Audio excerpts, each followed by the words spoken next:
मेरी नींद चुरा ले, मेरा चैन चुरा ले, मेरी नींद चुरा ले, मेरा चैन चुरा ले, दिल में बसा के मुझको ले जा, बस दिल मुझको दे जा, हो हो हो।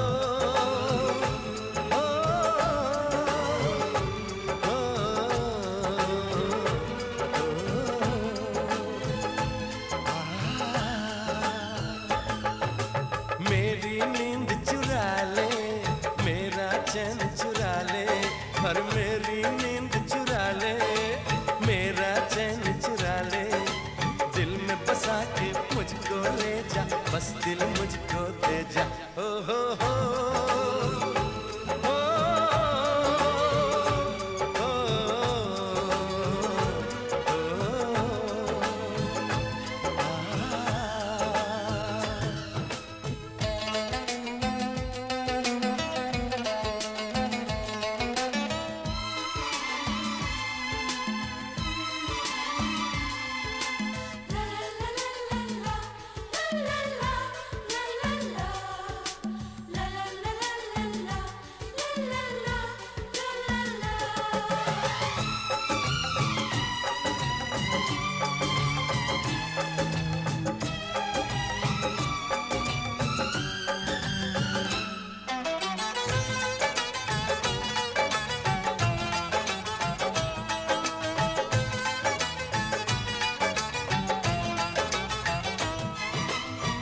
चांद से गिरा एक चांद का टुकड़ा, वो बन गया तेरा सुंदर मुखड़ा।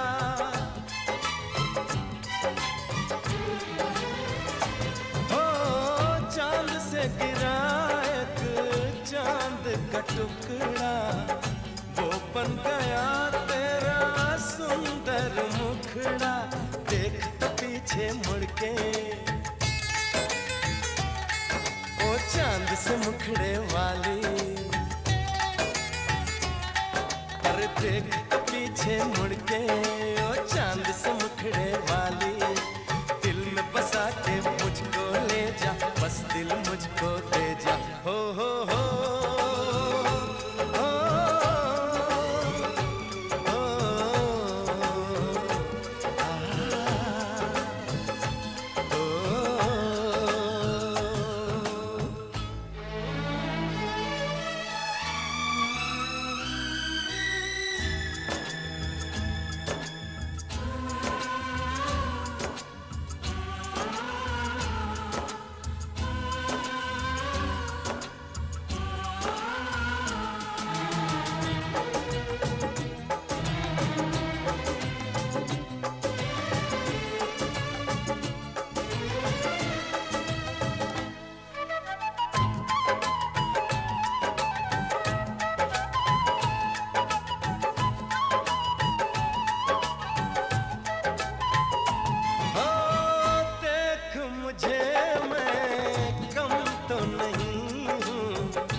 Social distancing. variety hour. Variety hour. Don't worry, Kyoko.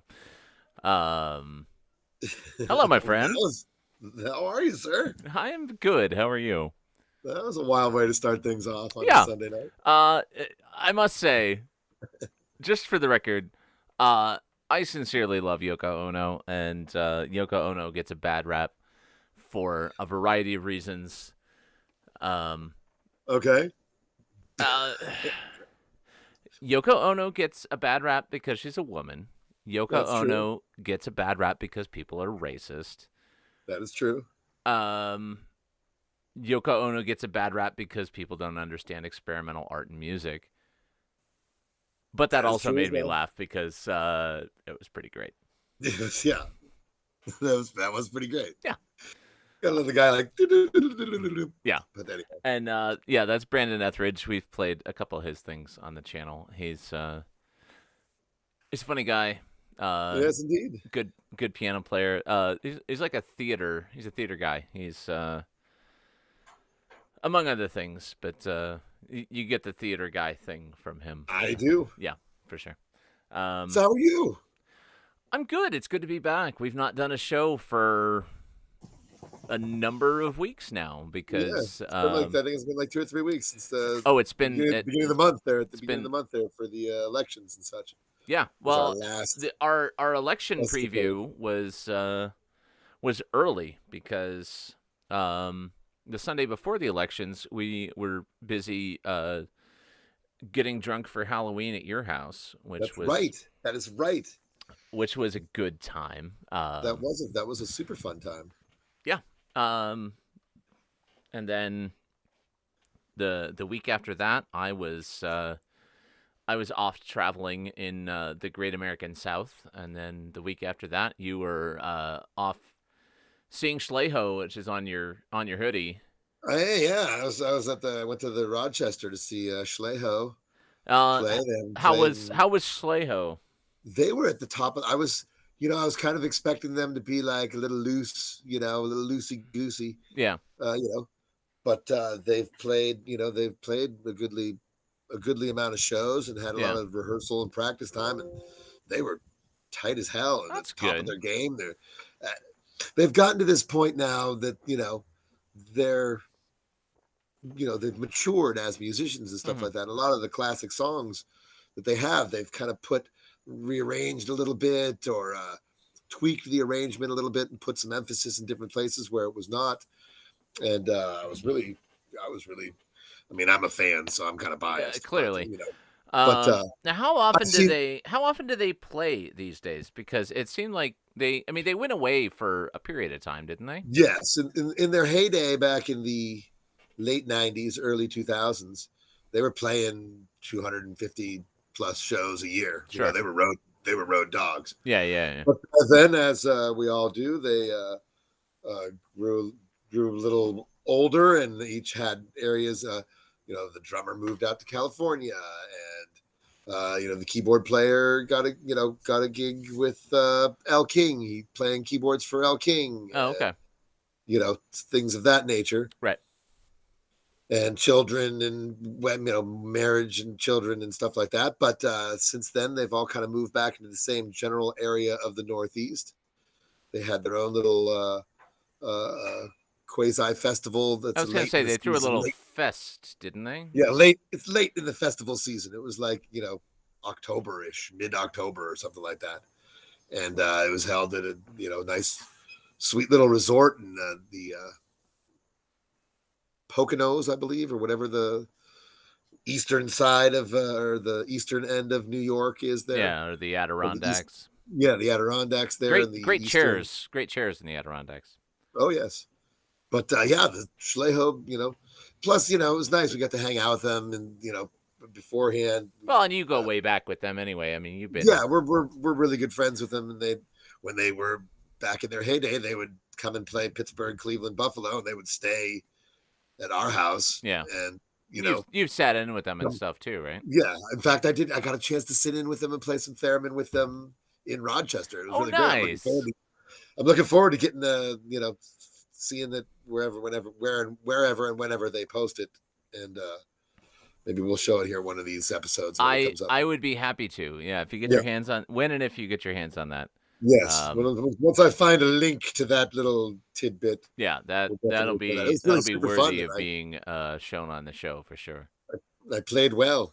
That's good. It was weird just like stepping up onto somebody else's, into somebody else's gear. You know what I mean? Like, all right, let me make sure I know how this pedal works and this, Oh, so like somebody else's rig. They had a theremin setup. Yeah. You got to like guest a theremin on somebody else's theremin. Yeah, exactly. And I was like, all right, sure. That's interesting. And at first I was a little nervous because I was like, oh man, I don't know any of the settings. I mean, yeah, theremin is kind of a little sensitive. They can be sensitive, depending on the room. So was it the analog theremin or was it the theramini? No, it was an analog. It was I want to say it was a Paya. Oh wow. Paya. Okay. A Paya B5, I think, or something like that, or Paya B7. I can't remember exactly. The Payas are kind of finicky, aren't they? In some ways. Well, that's because that's if you're making your own and you're not like really good with the solder gun. Yeah. Then yes, they'll be really kind of finicky. But I think it was solid state, and I think he had someone who is knowledgeable of those things. Years ago when I made my first one, I was like, I'm gonna let's see how this works. Yeah. I made Ren one. Did I tell you about this? I made Ren a theremin. She really wanted one. Yeah. And it's it's over here. Entertain the people. I'll go fetch it. So anyway, yeah. So I got to play with Schleho, and it was really fantastic. And like I said, I was really nervous about the setup because they can be sensitive. They can be a little tricky, where I might set mine, where I might set the low end on mine. Somebody else might not have their low end set so low.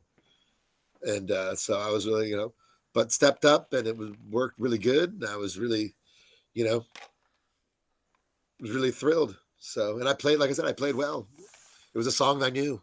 I have no idea what you've been saying because I had my speakers off. But just telling the peeps about how just fanboying it up. There you go. So yeah, there's this project that I learned about from friend of the program, Dominique Pelletier, which is from back in the days before you were doing the show with us. But she's a theremin playing friend from Montreal. She told me about this project called Open Theremin. Which is a little theremin that runs on an Arduino, which is a little microcontroller, little mini computer guy. And it comes as a kit. Big chip. Yeah, it's a big chip. And it comes as a kit that you solder together with the encoders and the little push buttons and the antennas. So yeah, build it. Nice. It sounds good. Yeah, the first one I made, I thought I knew what I was doing, and I was like trying to solder stuff together. And I was like, oh man, I'm not really very good at this. I am not. I have a friend of mine that was very good at it. Finally helped me out and be like, okay, well, I don't know what you did, but let me take all of this part apart. Let me undo all of this. Yeah, let me unfuck all the shit you just did. And I was like, oh, well, thank you so much. Yeah, I am definitely not the world's best solderer. Although, I got back into it. I had not soldered anything for years. And then friends of the program, Brad and Margot, reached out to me about doing the Noodlefish project. And I was like, yeah, I can. This is not so much soldering. I can do this. So I got myself a new iron for the first time in a bunch of years. Nice. I got the cheap Chinese soldering iron, but the fancy cheap Chinese soldering iron. The upscale. Yeah. The high end cheap Chinese. The brand name is Stremch. It's like the word stretch with an M in it, where an M does not go. But it was like the best $30 soldering iron you can buy on Amazon. And I having soldered like 8 little 8 little sound doohickeys for the Noodlefish project. I'm like, I can keep going. I can make I some got this. stuff. I got this. Yeah. So it's like, well, I'm on a roll. Let's build a theremin. And I got some other little projects out there that I got my eye on. I'm on a roll now. I want to build some more stuff. Yeah, but it was very nice seeing the guys. Like I said, we're old friends, so we got to like catch up on each other's kids and stuff like that. We got to hang out, beforehand. Got to hang out in the green room, Oh, yeah. and chill in the green room with the guys, and it was really very. It felt like well, how could I the class reunion you always wanted but never got to have. Yeah. You know what I mean? There was like a ton of people from Buffalo that we were all friends with, and a ton of people from Rochester that we were all friends with. So they would all come to Erie and stay at my place when Schleho played either in Cleveland, Pittsburgh, or Buffalo. Yeah. And anytime they would play in, Buffalo or Rochester, we would stay at their place, type of thing. So it was good to see a lot of the old hoe heads. Heads. Yeah. And then got to see Jess Royer and Nick Warren at Art Lore for their 6th year anniversary show. Oh, that's good. Yeah, I have missed so many good local shows. Yeah. In the last week or two. I'm bummed because I did not get a chance to go to the King's Rook reopening and see Yurt Alert. I did not either, and that was the one I was just about to mention. I played a show out of town this Thursday. I played an event up in Alfred, New York at Alfred University, which was good fun. Nice. And then got back from that on Friday, and Ren was like, "Don't you want to go to the Rook?" I'm like, "Yeah, I do, but also no." Yeah. So yeah, would have loved to have made it out to the Rook to see Funkademic and Yurt Alert, and from exactly. I kind of work my way up to the Rook. Yeah. You know what I mean? I've been out of like it's like you got to work out. Like I got to do some special exercises and read some special books or something. There's like a training montage that we need to go through before we go back to the Rook. I have to go through a whole regimen and start drinking, fluids and stuff like that. I am not ready for the Rook. Because I'm not used to staying up that late. Yeah, and anymore. Like having that sounds lame. I sound like a lame old man, but to be honest with you, I am a lame old man. So I could, I mean, and I'm a lame old man, and I'm 10 years younger than you. So, yeah, I understand. I very much wanted to be there and see that, and I'm glad. We've talked about Yurt Alert multiple times on the program. We've had friends from Yurt Alert on the program and all of that good stuff. I think for both of us, they were sort of the surprise highlight of Chafee's. Absolutely. And nobody really knew. Like, the state of live music in Erie was so very up in the air and so much in flux at the time of Chafee's. It's like, here's a great band. Don't know what they're ever going to do again. Don't know what there's what there's going to be for them to do again. We'll see. But like now that gigs are a thing again, and now that there's bands that it's appropriate for them to play with that are doing things again, they get to do it. Like, and I think they're going to be playing this Saturday. Is it this Saturday or next Saturday? They're playing sometime. Time has lost all meaning. Yeah, but they're opening for Jim Cotta at Basement Transmissions the Saturday after. The Saturday after Thanksgiving, which I guess is... I believe that's this Saturday. That's this Saturday, isn't it? Like, I believe so. It's going to be Thanksgiving already. My biological calendar is telling me that that would be this Saturday. Yeah. Are you getting tryptophan cravings already? I actually am. I think we're going to do a nice little... I think we're just going to have a chill... It's just going to be the wife and kids, and we're just going to make a little bit of, We're not going to go with the huge, vat of mashed potatoes and, green bean casserole. We'll make a normal sized, pot of mashed potatoes. There's things that it's hard to make a small amount of. That is true. Stuffing. As long as my wife makes the deviled eggs, then I'll be fine. I'll just sit there with like a plate of deviled eggs. And I don't do the deviled eggs. I'm a big fan. I'm an anti-mayo person. I understand. So but the wife does magic with the the deviled eggs that I saw. I believe you. Yeah. I mean, I will probably continue to pass, but I do believe you. But yes, I mean, like I said, the kids are that age. Back in the day, it was like, everyone come over, Yeah. and we'd have like a big, huge Thanksgiving. And now it's like, all right, everyone stay away. We're Well, good. it's kind of one of the. I mean, not that there are nice things about COVID, but one of the, if there are nice things to be had about COVID, the idea, the lowered expectations of going everywhere, seeing everybody, doing Yeah, all the things every time. all the time. Yeah. Yeah. So like, normally when I was growing up, we'd always have both my parents are from Titusville. I was born in Titusville. But growing up as a kid, my dad's side of the family would do Thanksgiving dinner early. Like they'd be like 1:00 Thanksgiving dinner people. And then my mom's side of the family would be like 5:00 Thanksgiving dinner people. Yes. So So you'd have to go to both. So Yes. we would go to the one, Yeah. stuff ourselves silly, go to the other, stuff ourselves silly again. Yeah. Um, You and got to leave the then one to get to the other on time. yeah, you gotta hurry Yeah. out of the first one to get to the second one, and Yeah. then as my generation started getting older and having kids and stuff, then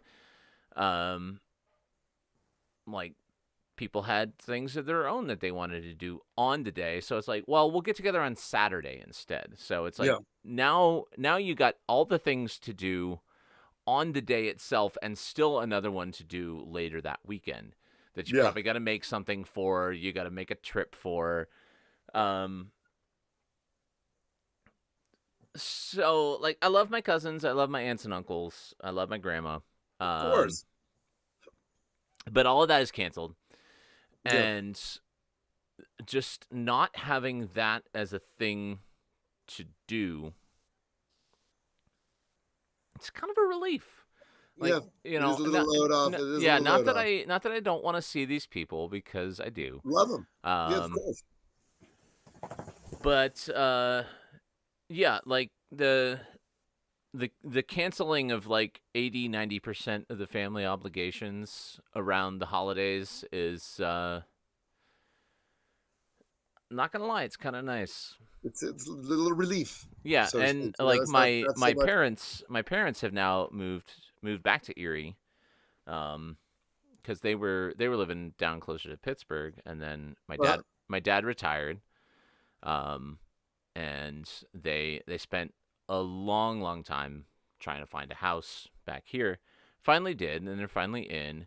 So like we get to drive 20 minutes to my parents' house, and Ren's mom's gonna come, and it'll be just like super low key, super low effort. yeah. Like, Yeah, so we're gonna make some stuff in the morning, and then and then eat it. when it's done, we'll eat it, and then later on in the day, if my sister and her husband and their child might stop by, then Yeah. again they might not. They might be like, hey, you know what? We're not feeling it. Yeah. We're not feeling like packing up everything and putting the child in the car seat and doing all that jazz. Yeah. And Maybe we're like, no, that's cool. We're good. get a nap. Maybe watch a Yeah. football game. Yeah, exactly. Yeah. So yeah, not mad at that. Certainly plenty of things that that we've lost along the way. That's a shame and that's sad. But there's some there's some positive refocusing too, I think, and yeah. Yeah, and we're kind of reworking the whole. We're kind of reworking how we do the whole holiday thing. Like I said, now that the kids are older and they're a little bit like, do we have to have to get out of our comfy clothes? We're like, but we're in comfy clothes and it's nice. And the Lord of the Rings marathon is on. Why would we want to leave the living room? And I'm like, that's a really good point. I mean, the sweatpants life is the thing. Yeah, yeah, exactly. I'm like, hey, you got a point. That's yeah. I don't really want to move either. Yeah, no, fair point, well made. But yeah, So that's that's kind of our plan. It's a And good that's plan. That's a good plan. I support this plan. I'm. It is what it is what it is. Whether it's a good plan or not is really up in the air at this point in time. Yeah. It doesn't really matter because that was what is the plan, and that is what's going down, my And friends. so would it be. Yeah. So we got a program tonight. I've got a good one. We got a good one. I just had the pleasure last night. We did a good show at Grounded Print Shop, which seems to be the new clubhouse for the weird little shows that I throw. But the one we did last night, I did not throw. Friend of the program and about to become friend of all of you, hopefully. Mr. Dave Tamulonis threw a good little experimental show at Grounded Print Shop last night, and we've been playing a few together lately. And Dave's going to come on the show. Dave is very interesting musician. Got a cool solo project called Shadow Plea, which is sometimes a solo project, sometimes a solo and friends project. Nice. Playing with Smilo and the Ghost, playing with This American Song. He's Two of my favorite local bands. yeah. All of a sudden, he's in all the cool bands. He's putting Yeah, together all the cool events. He's his way into all like my favorite bands. Yeah. So he's your new favorite musician, whether you know it or not. We're gonna have some cool conversations. He's gonna do some performing for us. Excellent. Dave Tamulonis is gonna be on the program. Should we get into a piece of music and get Dave in here, and then we shall go from there? That sounds like a fabulous idea. Well, speaking of friends of the program, friend of yours, friend of mine, bandmate in the band that we're technically still in together, Mr. Joe Zarnecki, a.k.a. Mr. Culture Vulture. He's got a new project called Performance Software. Yeah.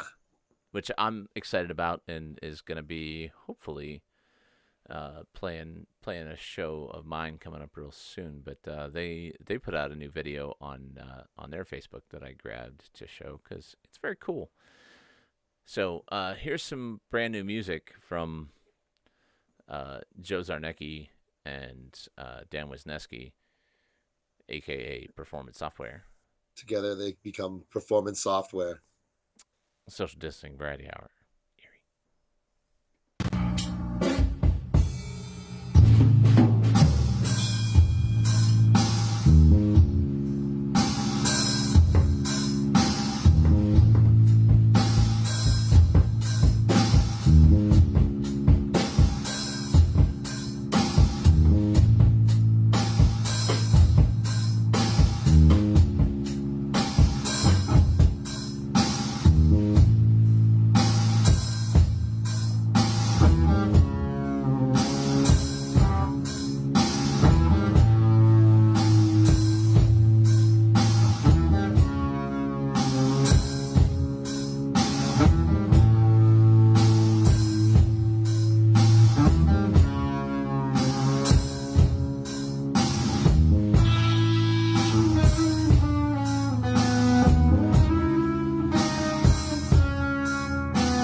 Social distancing Social variety distancing hour. Variety hour. That was performance software, new music. Dave Tamulonis. Hello, my friend. How's it going, guys? Thanks for having Welcome me. to the Social Distancing Variety Hour there, Dave. Welcome. Good to Glad have to you. be here. So for the folks out there who might not know who you are and what you do, because you are the guy behind the scenes of all the cool stuff happening in Erie. Tell the folks a little bit about yourself and just the highlights of some of the things that that you're involved in. Yeah, sure. That's very generous of you to say. My name is Dave Tamulonis. I perform music under the pseudonym Shadow Plea, and I'm the events manager at the Erie Downtown Partnership. So I put on a lot of events, concerts, farmers markets, and stuff in downtown Erie. Not the EDDC. Not the EDDC. It bears Erie Downtown Partnership. it bears saying, not the I was EDDC. about to come with some really hard hitting ones. I was about to come with some really hard hitting questions there. You know, we've Weren't you involved in the 814 Fest, if I believe, Adam? We and I were talking earlier. Yeah, in a personal capacity, I serve on the board of Cafe, which is the group that does Celebrate Erie, and did 814 Day this year instead of Celebrate Erie. So yeah, I thought that was really well done. I went to well, I think three of the five sites and took in a whole day's worth of stuff. I really thought the whole concept was, considering it was in substitute of Celebrate Erie, I thought the whole concept was very well done, very well conceived, and very well executed. So kudos to all those involved, including yourself there, Dave. That was really. I went to one place. I had was a really good time at 814 Days. I went to one place. I was super lazy. I went to Bayview Park, which is walking distance from my house, and there you go. That's the beautiful thing about it. Same as mine. But yeah, quick shout out to Aaron Lonkey, the marketing events guy in the city, who him and Maria Gangemi really put on that whole show. I drove around and took pictures all day, and then I ended up performing at Bayview later. I'm sorry, my camera did that thing. Oh, that's okay. I'm going to try to pull it back here. But yeah, the 814 Day was a really cool event to be a part of. And I think just the general idea of putting more stuff in the public parks, utilizing the public space that we already have in the city, because there's some beautiful parks. I had driven by, but never spent any time in Washington Park, and really enjoyed the shows that I caught there. That's my old neighborhood. That's my old neighborhood where I grew up. And I think I smoked my first cigarette in Washington Park.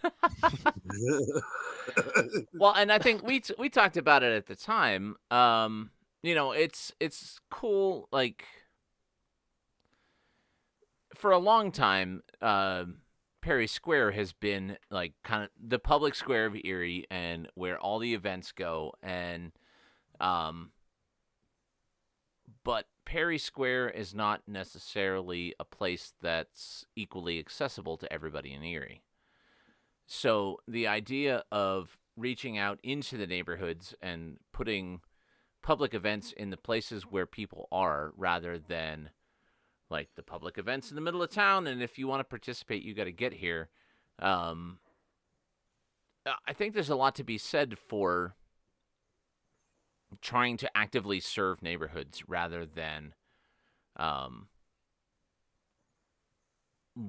elevate one place as like, this is where town is, and if you want to be part of it, you've got to get here. Which I think was you know, the thing that really struck me about 814 Day. Yeah, and I would agree. I mean, I do a lot of stuff with our West Bayfront as well. I live here in the West Bayfront, and yeah, I mean Bayview Park. There's a lot of great public space development happening there, to where it could possibly support stuff like that in the future. But I think that the neighborhoods, even in some of the stuff that we do downtown with the Erie Downtown Partnership, we have our big Downtown Delights coming up, and recognizing that it's sort of a difficult place to access, especially when there's 5,000 people coming to the park. Doing stuff like working with EMTA to bring free trolleys in, and beefing up the public transit for that night, recognizing that, a lot of people from the neighborhoods would love to come down to these events. They're free. It's not always the easiest thing for people to get to, though.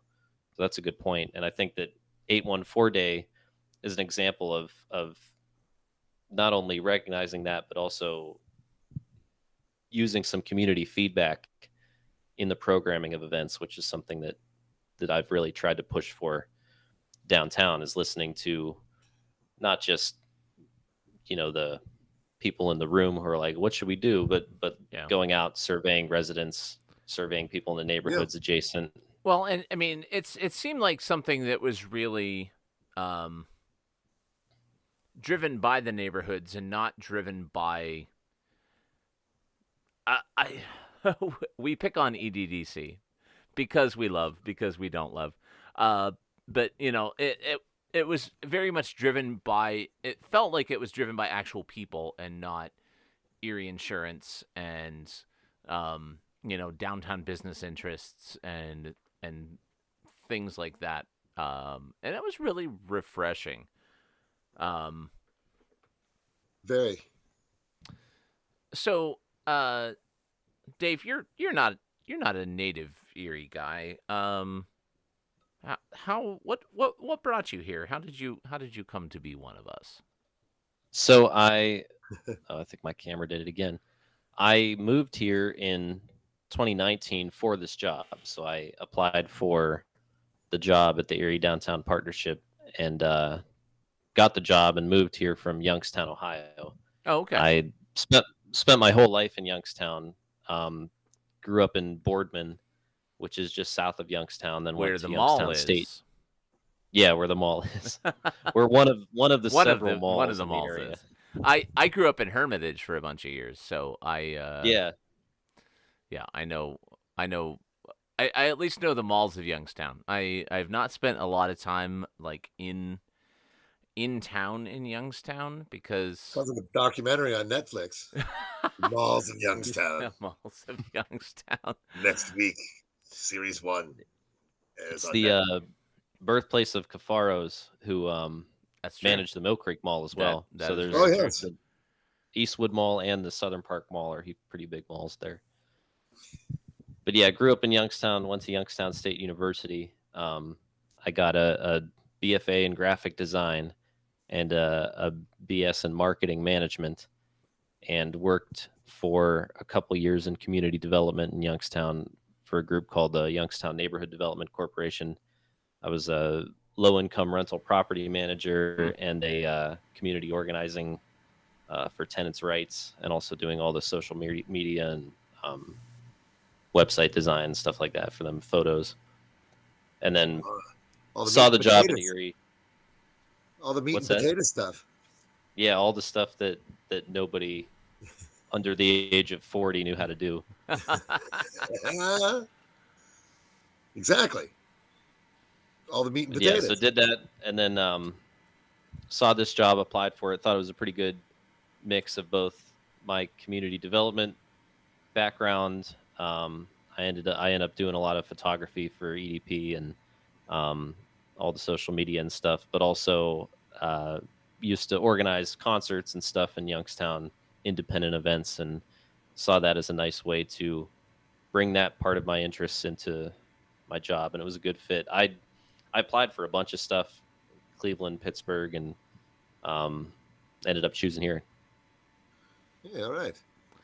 By the way, what is it you're drinking tonight? I've got. So I'm drinking. You go ahead. You Altered first. States white mink vodka and ginger ale. By the way, I love Altered State. Always a good thing. that was the end of that. I've got a small bottle of Maker's Mark that I got for my birthday a couple weeks ago, and I'm drinking it out of my Room 33 rocks glass There you go. with some light rocks that have melted. Beautiful. And I've got the New Belgium Accumulation Winter IPA is what I've got going on tonight. Yeah, Adam told me you drink on the show. Yeah. So it's almost a prerequisite. Yeah, I mean, we don't require it if that's, if that's not what you're into, or if, you're on some different The path. political shows, there was people that were like, "Oh, I'm drinking water," and it was like, "All right, yeah." Sometimes that's fine, and But it is sometimes Sunday night. sometimes that's sometimes that's a source of mockery and criticism. But There's been a few times. Well, in all honesty, there's been a few times where I'm like, "Dang, I got to work tomorrow. I got to get up at 5 in the morning. Yeah. This show goes till 1. I can't really be knocking back too many. I got yeah, and there's been a few times where it's like, well, I had a real rough night last night. Don't really want to have another one tonight. But I remember talking to Chuck Nelson, who I organized Porch Fest with in the West Bay front. He's like, "Yeah, I got pretty drunk when they interviewed me." So we had a good time with Chuck. Chuck did a good job. He was loose. He was loose as a goose that night. That was it. Yeah, Chuck said some words about some things. Got real interesting. Oh yeah, it was a good time. But good time. Chuck lived to tell the tale. Gets to be on city council now. So the magic touch. Well done to Chuck. Yeah. So anyway, you are. It's what's the pseudonym now? Shadow Veil. Shadow Plea. Shadow Plea. I see. I'm thinking Dungeons and Dragons. I'm a big Dungeons and Dragons player, so I was like, "Oh, Shadow Veil. Of course, I know where that is. Shadow Veil. Yeah, right outside Baldur's Gate, right down the street from the Yawning Portal." It does sound like a D&D. Yeah, that's why I was like, "Cool. I'm down with this fucking guy. This is great." So, so when did Shadow Plea start? I started releasing solo albums in 2012. Okay. And under my actual name. And in 2015, I released an album that I didn't want to release under my actual name, and had to come up with a name. So that was the first proper Shadow Plea album, and then I retroactively re-released the albums before that as Shadow Plea on my Bandcamp, but my Spotify. See, I'm going the other direction. Like someday there will be something that I won't want to release as One Wayness, and I will probably release under my own name. Yeah. So it's interesting that like you. That'll be the one I play on. No, you can play on the One Wayness, and that's fine. But it's interesting that like.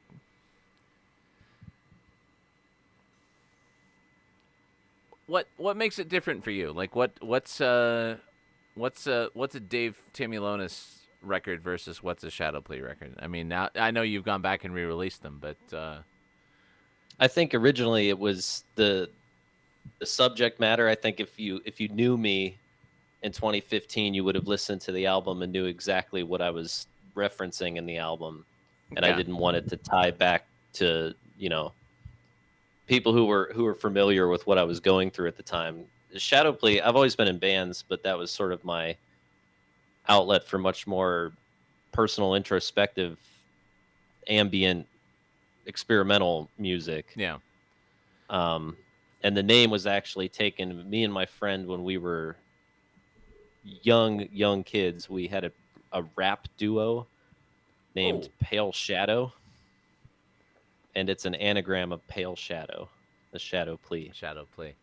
So is now I want to know more about Pale Shadow. I want to know more about your hip hop career. It's like layers of the onion. We keep peeling back and then a layer. Yeah. We had one major release, and it was major release when LeBron James left Cleveland for the Miami Heat. We released an album called "Fuck LeBron."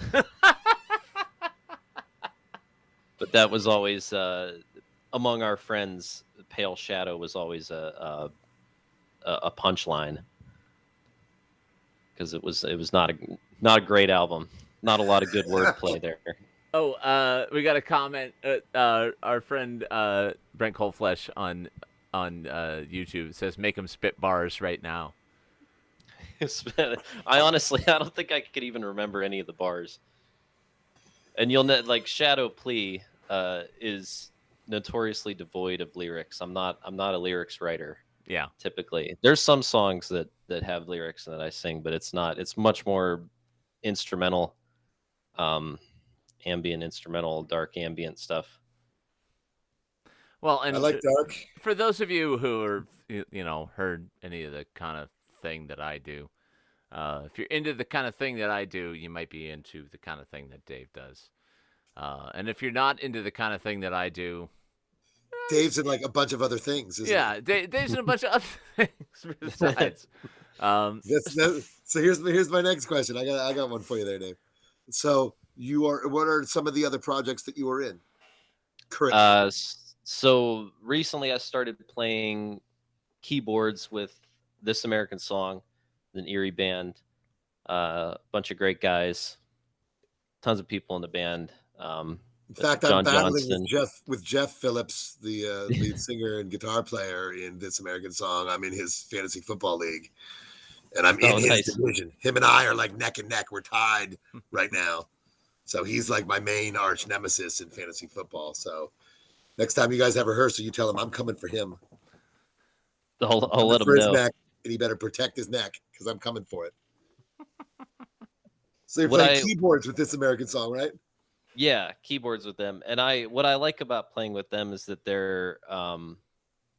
they don't like seek out a bunch of shows. They're just kind of interested in crafting good songs. Like for me, I really enjoy the recording process and the writing process, and right now they're in the writing recording zone. I think eventually they'll get back to playing shows, but they've gone through a lot of personnel changes, and as a result, the sound, the old songs are the old songs. Yeah. And you've got a new lineup. Let's write and record new, fresh stuff with the new, fresh faces, that are now populating the band. Well, and it's almost like half a new band compared to what it was even, a year ago or 18 months ago. Yeah. Oh yeah. Yeah. Because I'm eager to hear the new amalgamation of This American Song. So I'm looking forward to seeing and hearing you guys. Yeah. Whatever, we're in the whatever process is the next chapter. Yeah, we're in the process of recording now. I think the idea would be to release a single pretty soon as something's ready. But they've been really great to play with. I'm good friends with John Johnston, who plays. Yeah, how about his studio? His studio is awesome, isn't it? I love recording in there. He's got an amazing house, amazing basement studio. Yeah, his studio is just super fun the space helps you bring out the best in you sometimes, and that's what I love about their basement studio down there. Yeah. So I've been playing keys with them. That's been a lot of fun. I'm playing violin with Smilo and the Ghost, writing and crafting the new songs with Tyler, and playing some of the bigger local shows. We played 814 Day, and I hopped on for a couple songs at his album release party at Altered State. I was just about to say that was just this past week, wasn't it? At Altered State. Yeah. Excellent. I did make it to that one. Yeah, Adam was there. So that's been a lot of fun. Tyler's an amazing songwriter, probably one of the most talented songwriters I've ever worked with, which was a different experience for me. It was just like playing, and same with This American Song, like playing a supporting role and really helping to make the songwriter songs better, which has been very cool here in Erie. I think right before COVID, I moved here in 2019, so I didn't have a lot of time to network or go to shows before COVID hit. So now coming out of COVID, it's been nice to collaborate with some really amazing bands, and oh my God. Yeah, Tyler's got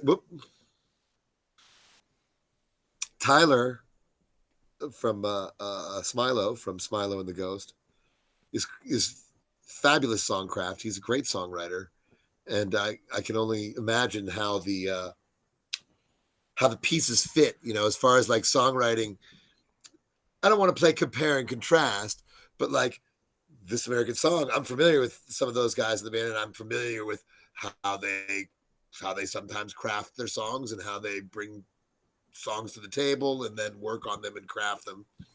But Smilo and the Ghost, I'm totally unfamiliar. I mean, I hear Tyler's songs and I'm like, holy shit, that's some great songcraft. That's a great fucking song right there. That's so. How would you describe the differences in the two bands? Like, compare, if you will, the songwriting style for Smilo and the Ghost and the songwriting style of This American Song. They're pretty similar, I would say. I mean, Tyler, every week he'll come to practice with a new song. I mean, he just sweats new songs. Yeah. And This American Song, it takes a little bit longer to flesh out a song, and it's much more of like, let's jam on this part, let's add this here. It's a much more fluid process. Tyler, it's like he'll play it, and then even the other guys, Adam McKillop, mandolin player, Dom, banjo player, and Jason, the bass player, like they'll immediately lock in, know exactly what to do. Takes me a little bit longer to craft violin parts. One, because I'm not a super proficient bluegrass fiddle player. It's not a style I've played much before, but also just, I mean, deciding what I want to play, like they seem to like click into it really quickly. So I think it's a similar process, but Smilo and the Ghost seems to go much faster. Those guys are really, really tight. Yeah. They crank out. You got Tyler bringing. Here's 5 new songs that I wrote this week. I was gonna say, Tyler's a guy that like songs just seem to just fall out of him. Yeah, like you were saying, he sweats them out. It's like, oh, what's it? Oh, here I had a couple extra songs sitting here in my pocket. yeah. That I've been working on. I was just brewing around in my head. So, what in both of these bands, you're walking into a situation where you've got an existing band, existing repertoire. In the case of This American Song, it's a couple dozen songs. In the case of Smilo, it's 300 songs. Yeah. How do you approach getting yourself around a catalog like that? I think with Smilo and the Ghost, it's almost impossible. Like and especially the way he plays sets, like he'll do a 3-hour set, with no set list and just like pull songs out, just call things. And yeah. So the shows that I've played, we've had to like get a set list and say like, all right, Dave, you're gonna play on these songs. This American Song we haven't played live since I joined, since the whole new band has formed. So I imagine we'll do, and we practice some of the old stuff and would be ready to play it live. But we're not delving too deep into the B-sides. It would be a lot of the new stuff plus like songs that people are familiar with. Yeah. If we were to play a show. But Smilo and the Ghost, I mean, at least right now, I'm more of a supporting role and helping them write the new stuff, probably playing on the new album when they go to record it. But just playing some of the major local shows and filling in for a couple songs.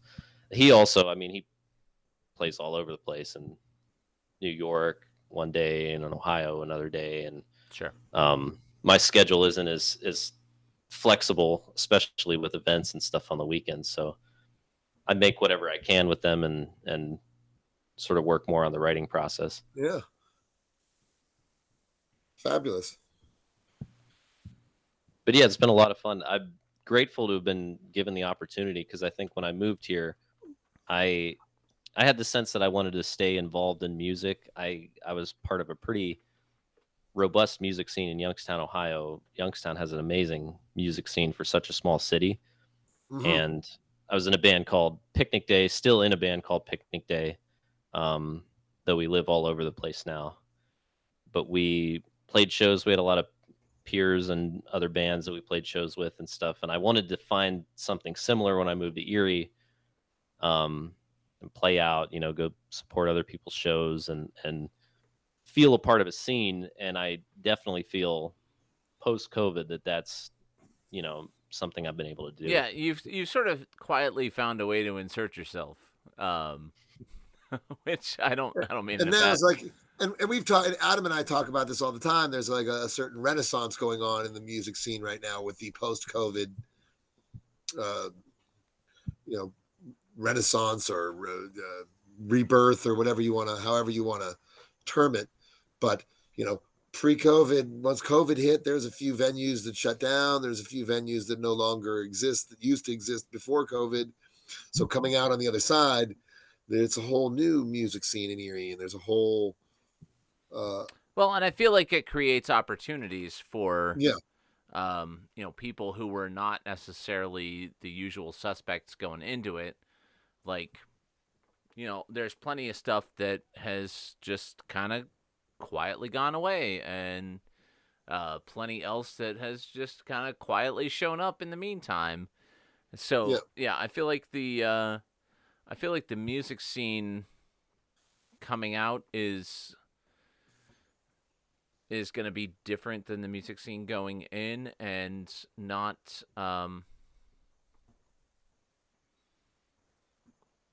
and it's not going to be a conscious shift that a lot of people notice in some ways, I think, if that makes any sense. It's not going to be like, oh, everything's different now. It's like everything's different in the world now. So the fact that everything is different in the local music scene too is like almost goes without saying. But yeah, Yeah. I'm eager to looking forward to like new faces, like not unlike yourself, but like new bands and like young, the young whippersnappers that are like new to the scene, that are like, no, check out our fucking fierce ass band, that opened up for a bunch of old heads and blew them off the stage, and now this is my new favorite band, or Yeah. then there's Erie's a notoriously incestuous scene where you have one band breaks up and three bands form out of that one band that when they breaks up. So you have a lot of reshuffling of the deck and new bands and new faces and young bands coming up and new kids getting in the scene that hadn't before. So it's a really exciting time to be in the scene. So you're in the heart of it there, Dave. So I'm looking forward to seeing you out and about in the various projects that you're in. Yeah. I've noticed that too. There's a lot of cross collaboration. I mean, even last night at our show at Grounded, Scott McGrath hopped in on Adam's set, and Yeah, which was good fun. you guys all hopped on for the end of my set, and I think there's a lot of that type of stuff, like sharing members and playing at each other's shows, and that I sort of missed from Youngstown, that I was able to find here in Erie again. Awesome. Well, and I'm an old jaded guy, and yeah, I had got to the point where it's like, welcome to the show, Dave. We're totally jaded. We're old and jaded. Someday you will be too. It's you, young man. You're the future. But it had kind of gotten to the point where it's like, I know everybody who does anything, and there's nothing new under the sun. And then, things like the Pack Alive thing started happening during shutdown, and these people like Anthony, who played with us last night, start showing up on live stream, like on local live streams, and I'm like, oh my God, who is this person, and where did they come from, and what are they doing? And it's really exciting for me as an old person to have fresh new faces coming from I don't even know where. Youngstown, man. I mean, Yeah. Youngstown for Dave, but Youngstown. Anthony's from Seattle. Yeah, but there's new stuff and it's sort of like new stuff that's come in under the radar, and it's not like, I've been in and around the Erie music scene long enough that, like, we were talking about Tyler Smilo. I remember when he showed up here, and like Erie loves a new guy. All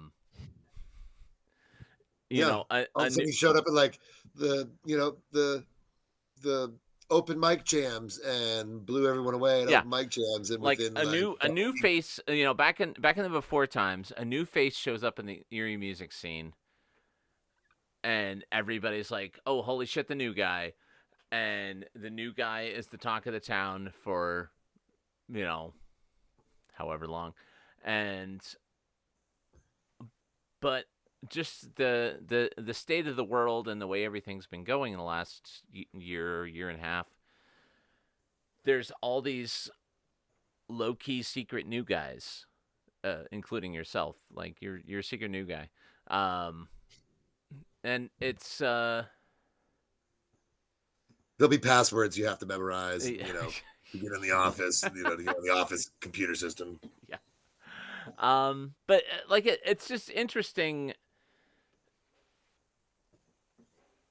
Like it's interesting that there's going to be, and I'm already seeing this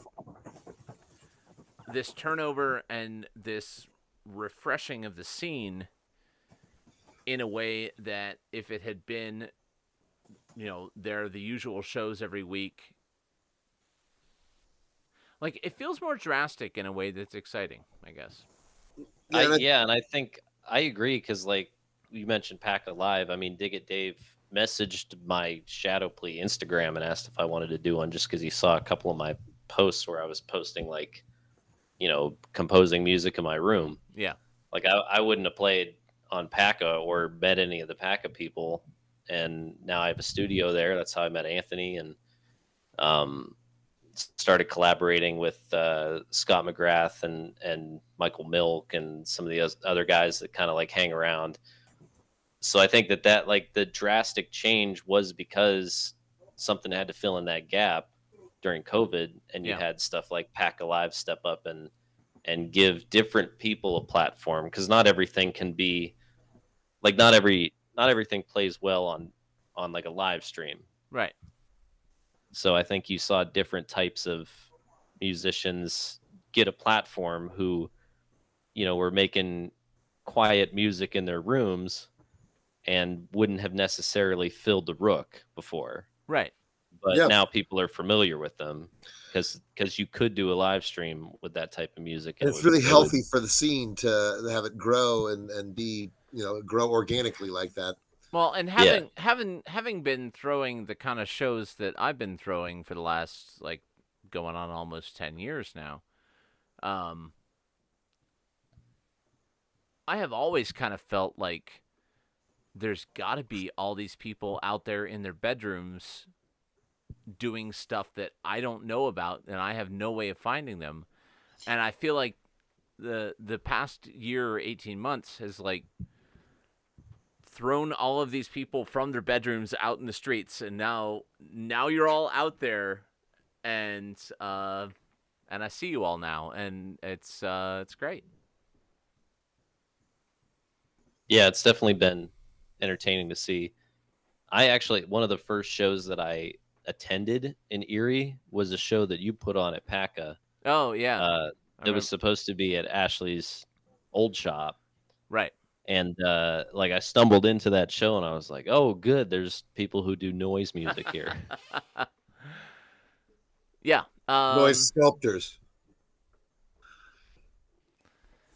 Yeah, that was a fun show, and like I remember some dude showing up at this show that's like, "Hi, new guy," but sitting quietly in the back and not talking to anyone. Right. But it turned out to be you. But I understand you got some stuff to play for us tonight. Yeah, I could do a quick little set. How much do you want me to do? What do you want to do? Well, Shadow Plea is, I mean, I start playing and then I stop playing when I'm done. It's all, and there's a difference between like the recorded material, the studio albums are all songs, little ambient vignettes, but my live performances, even when I performed in Youngstown as Shadow Plea, are entirely improv. Yeah. Ambient loops and stuff. So I could play for 20 minutes. I could play for 3 hours. Let's go for 20. Yeah, we could do 20 minutes. All right. Well, let's get into. I got a little piece of a couple little short pieces of video from our show last night at Grounded Print Shop.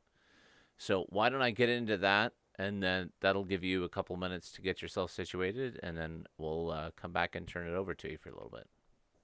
Sounds good. All right. Social Distancing Variety Hour.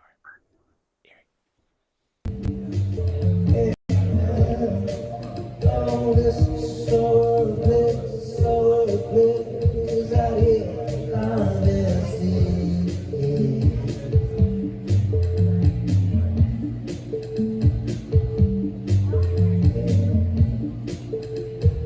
Show me your face, I'm below you kiss.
Social Distancing Variety Hour. That was a little bit of our night last night at Grounded Print Shop. Good times for those of you who missed it. That was Anthony Carson, and then that was Shadow Plea, Mr. Dave Tamulonis, and Frank Stramilla. Dave, you can play some music for us? Just say Yeah. I'm gonna try here. All right, we'll see. We'll see you on the other side. Enjoy Shadow Plea.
Garrett, unmute yourself. Oh, thanks, guys. Very nice, very nice. Shadow play. Hang on, I gotta Try to turn this camera around I gotta without fix the completely thing. There losing we signal. go. Nicely done, nicely done. Oh, you got a kitty. Hi, kitty friend. Yeah, this is Pepper. Hi, Pepper. Pepper was making some noise during that set. On a loop. Like So, meow, meow, yeah, meow, yeah. meow. So, But yeah, that's I mean, you and I obviously we're working in not totally dissimilar areas of the world. Um, what would you consider to be your big influences as far as what creeps into Shadow Plea, or where you're coming from as far as your uh, the ambient looping side of what you do? so I actually came to it in a pretty roundabout way. I think when I was in college, I started listening to Andrew Bird, Okay. who is a violinist, musician who does all sorts of stuff, but he Great whistler. uses a lot of what's that? Great whistler. Yeah, he whistles, he plays violin, he does all sorts of different styles of music from Yeah. like swing and folk and stuff, but he used loop pedals, and I saw him open for Death Cab when I Oh, was okay. a freshman in college, and it inspired me to pick the violin back up, which is I didn't hook it up to the rig today, but it's a big part of the Shadow Plea sets. And from there, just sort of explored looping pedals and gear, and discovered a bunch of different artists. But like the big influences that I think it's just I'm more influenced by watching like videos of artists in the process of creating. I really liked, like, I got into the like looping pedals and gear more generally as a way to compose, Sure. just by watching like other artists on YouTube and other artists just creating in that way. It appealed to me as a more immediate way to create things. Like you can compose in real time, and um, I'm a very impatient person, so that appealed to me. And I also just like collecting sort of obsolete forms of technology. So I've always had tons of cassette tapes and 8 tracks and records and stuff. So those I make noticed their that you way had the in. little handheld cassette Yeah, bobber on the pickups of the guitar. yeah, that sort of made its way into the set more as like just stuff I had lying around. What else can I patch through a mixer into the loop pedal? Synthesizers, ribbon synthesizers. I don't know if anybody specifically. I know there's plenty of artists out there that do a lot of similar stuff, but for me, it was just sort of like a coming to it naturally by wanting to compose more immediately. That was another thing that you know, the COVID situation gave lots of people time. Like, oh, I'm here at home by myself. Well, I'm going to make my room into a studio now so that I can do things like this. Or, you know, what am I going to do to pass the time instead of have a little, podcast? It's not a podcast, We don't but say the P word. I will. Yeah, exactly. We don't say. I'm sorry. I said the P word. My That's bad, okay. Adam. But it gave people that outlet that, hey, I have, time and I have to stay home, so I'm gonna make a little home studio, or I'm going to, you know, invest in the pedals that I never was going to invest in, and I've always wanted that one, DoD digital delay with all the little knobs on it. So now Yeah, I can go get one, and so I I don't have because definitely, I can't go and meet with the guys and tell them about this song idea I have. I'm just gonna flesh it out in my room, or I'm gonna flesh it out in my basement, or I'm gonna wherever it is.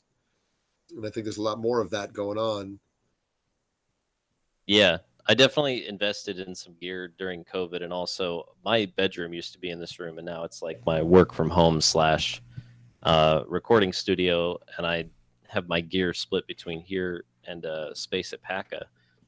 But at the beginning of COVID, I was like, in one sense, I mean, it was terrifying, but it was also like, oh, all the time that I wish I had.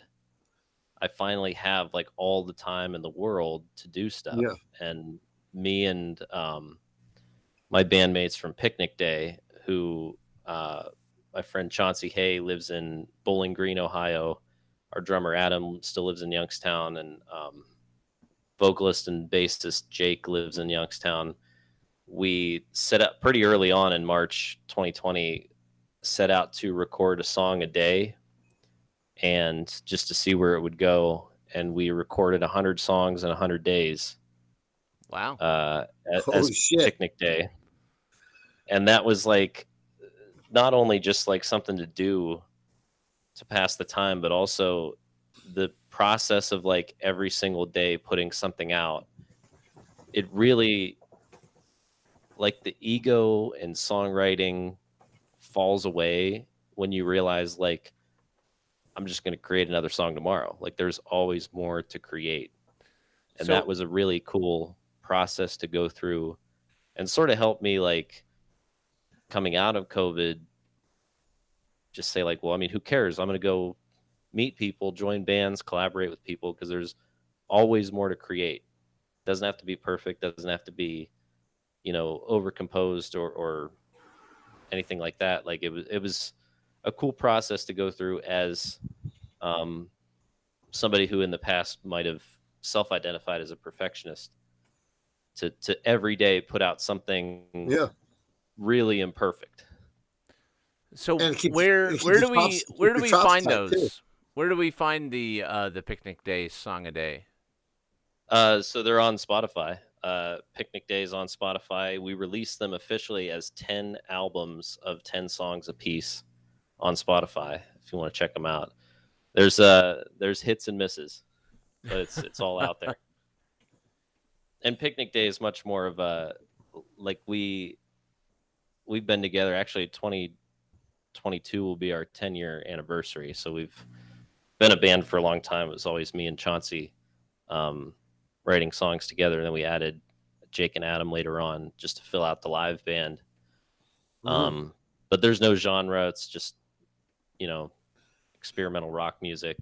Doing that forces you to like keep your chops. You gotta be ready every day. You gotta have your shit together every day to create something. And we were pretty strict about it too. Like it'd be like 11:50, and we'd be scrambling to get a song done because we were like, well, you can't Like spend the day 1 ends minute. at midnight. We Yeah. got to get this done. We got 10 minutes to get this in the books, or it doesn't count, and we got to start over at 0. Yeah. Yeah. So there's it also forced me because we made a conscious effort to sing on more songs. I think it made me a better vocalist and lyric writer too, because it was just like, well, I got to come up with some nonsense for today's song.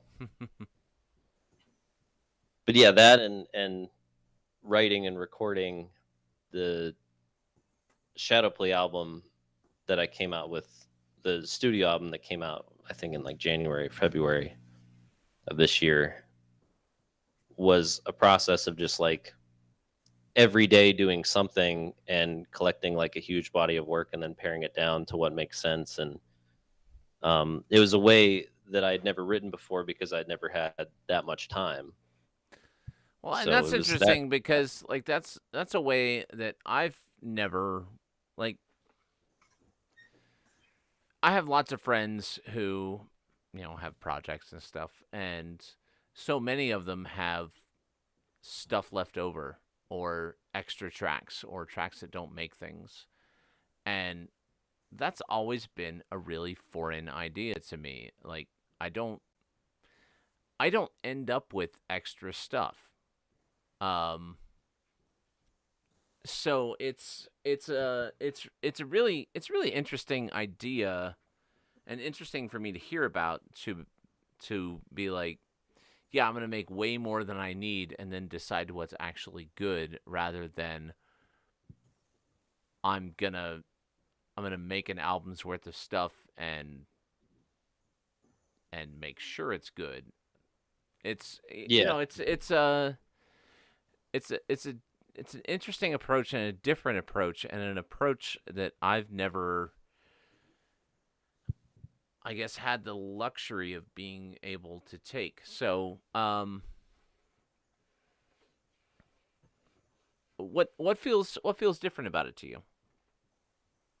that I had never had so much time to be able to like spend even an hour a day like recording. And for Shadowplay, at least, I don't like write and refine and then record. I'll come up with something, I'll loop it, and then I'll record it immediately, and then like layer on top of it, and then go back and add words or something or some samples. But it's like recording is built into the process of writing. So I guess that's how I end up with just like tons and tons of stuff that I, will cram together some songs into one bigger song or fade out one thing into another thing and then just like piece it together at the end. At least that's what I did for the There Is No Land But the Land. And it ended up being a much more like, it was also much more like, I don't know, a lot more sounds worked their way in just because I had more gear and more time to like, oh, what happens? How do I mic a banjo? How do I fit the mandolin into this? Because I have like all these instruments, but rarely compose or write with them. So I guess compared to other Shadowplay stuff, that's how that one was different. But Shadowplay is always a much more like personal thing, like writing songs, Mhm. recording songs quietly. Well, And and this, your recorded stuff, you've got stuff that are more identifiably songs. Like you got things with lyrics, you've got things that are, contained pieces. Um and then live, we've played together a few times now. It is much more of an improvisational thing. Do you try and pull those in? Like, do you try and touch on the quote unquote composed stuff, or do you leave that as a separate thing? And it's mostly recently it's been a totally separate thing. I used to spend a lot of time putting together Shadow Police shows. I used to have like video component. I had an old TV that I would play VHS tapes on while playing the set, and I had like a set list. mhm. Um, but the recent shows that I've done since moving to Erie have been just like show up with all my gear and start playing, which I like because one, I don't have to prepare anything, and I could just like show up Yeah. and I don't need as much rehearsal or time to prepare. But also it ends up going in so many different places, especially bringing other people into the mix. I really enjoyed playing with Frank Stramilla, who's So how did played- you find Frank? I met Frank the day I moved to Erie. Hmm. Because I met him through work. He works for the mayor's office, and I work for EDP, so we end up at the same events all the time. And we actually tried to start a band pre-COVID with a couple other people, and then COVID hit, and that just sort of like didn't happen. But we had always, wanted to play music together. After meeting each other pretty early on when I moved back, or when I moved up here, and he had moved back shortly before I moved here. But I think he has a really good sense for when to transition songs into other things, and I think that's like when I would play an improvised set by myself, sometimes I'll get caught up on one thing for a very long time, and then you'll have like a 9-minute song that's just the same loop and different stuff like peppered in there. But Frank does a good job of like moving me to the next thing and putting in different grooves and stuff that I would have never thought to do. I think that live at Paca set that I released as a live album, like that's a space I would have never got to without Frank drumming some of those songs. So that's been really fun. I think collaborating with guys like you, Anthony, and Scott last night was really cool. Again, getting to places that I would have never gone on my own as Shadow Plea. Yeah, we definitely ended up in some interesting corners last night for sure. And I would say, as far as the live stuff, like we were saying, influences. I mean, I'm a big Grateful Dead fan, and just jamming in general. Always like to jam with other bands. Picnic Day, when we perform, we never really play the song the same way twice. So it's that improvisational element has always been part of the music, and I think it's been fun to explore. Like, well, what if I go in with no plan whatsoever and just start playing things, pressing keys and turning knobs? Yeah, that all sounds very familiar. It's when you try to do it again, you're like, hey, you know what? I'm going to do that thing that I did yesterday, and then you're like, wait a minute, this isn't the thing I did yesterday. And that's the other thing that's like, I mean, I'll go back and listen to that Pakistan. I was like, man, it'd be cool if I could remember how I did that. Yeah, what was that setting? Yeah, but it's like it was with the 100 songs. I feel much better about like that thing happened, and there will be another thing that will come along the next time I play. Like there's always going to be more. You're not worried so much on recapturing XYZ moment as much as creating a new moment. and a new Yeah. loop to work on or travel over or around. Yeah, and I think just because Shadow Plea is my solo thing, I only ever want to do, and that's the case for all the music that I do. Like I only do it if it's fun, and the minute it stops being fun, I will stop doing it because I have like, I don't know, a lot of other things going on. So the most fun thing for me are those moments where you're like creating in the moment. You can be very like, it's almost like mindfulness. Like you're very present in the moment and you're creating. You're not thinking about anything else. Like that's when I have the most fun performing. So I've sort of built my solo project around creating those moments. So you got your solo project and other musical things you do that are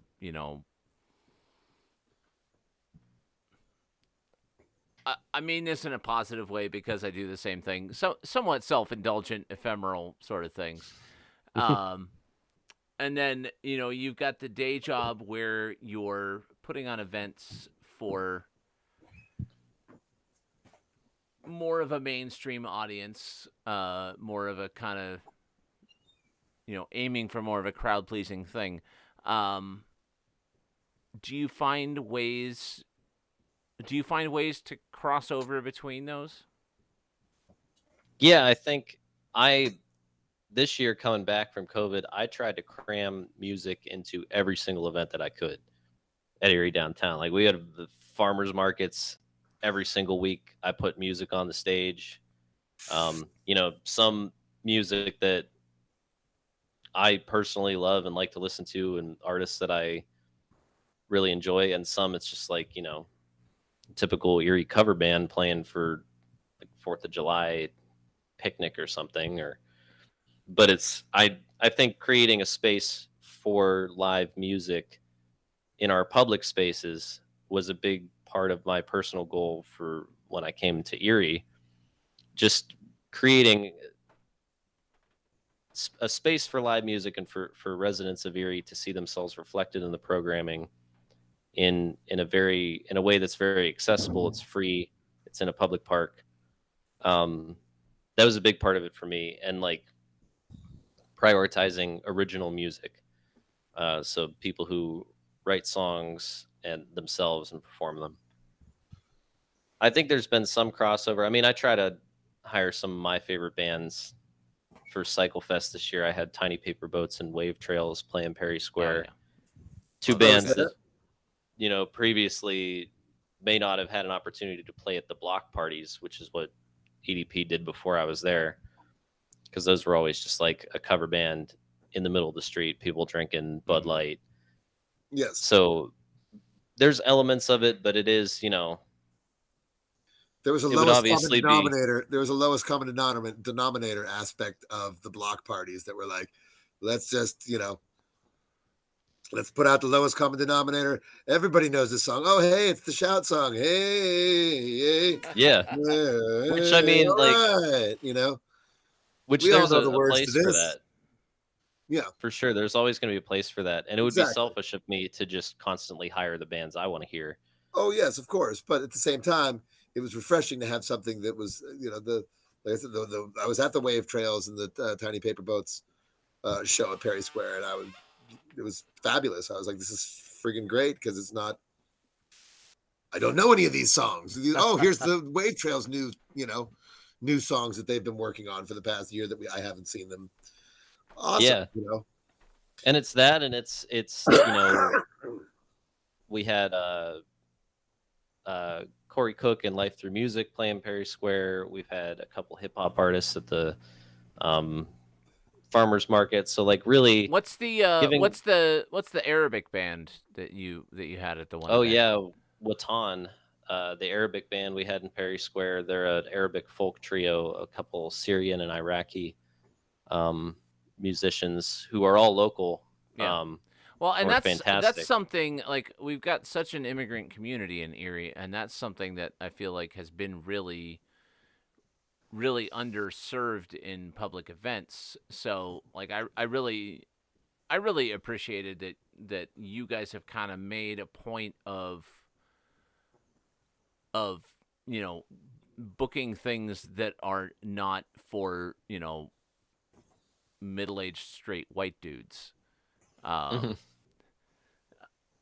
and that's We have something. enough stuff already. We kind Yeah. of have Oh, enough stuff already, yeah. I mean, we've which had a is hell of cool, a and there'll time be more clearly, of but it, and it always is um, good, But at the same time, but that's something that like I have felt like has been maybe not a failing, but something that I haven't done as good a job as I would like to with my own events. Like I feel like there are populations and there are communities out there that I am not reaching, and there's got to be people like I have felt with my own events that I'm putting on. Like I'm not reaching enough young people with events that I'm putting on. Like we got multiple colleges and universities in Erie and in the surrounding area. Like how many people, like how many Barron kids, how many Edinburgh kids, how many Gannon kids are have their own like super interesting bedroom projects that they're putting together. It's funny you mention that because there's a guy that actually lives next door to me who saw my Shadow Police set, a Gannon student, um, and was like really into it and said that he also does noise music and stuff in his house. He sent me some of his stuff. I invited him to play the show at Grounded, but he was going to be out of town or something. But I mean, you don't know until you are out there. I think for at least for work at EDP, we have great relationships with groups like Erie Arts and Culture and uh, Gannon and all the groups that would connect us to people like that and get the word out to um, younger people or different immigrant populations or um, groups like Best and our West Bayfront Sisters of St. Joseph to get the word out to the neighborhoods. So I think utilizing those networks has made it easier at Erie downtown to do stuff like that.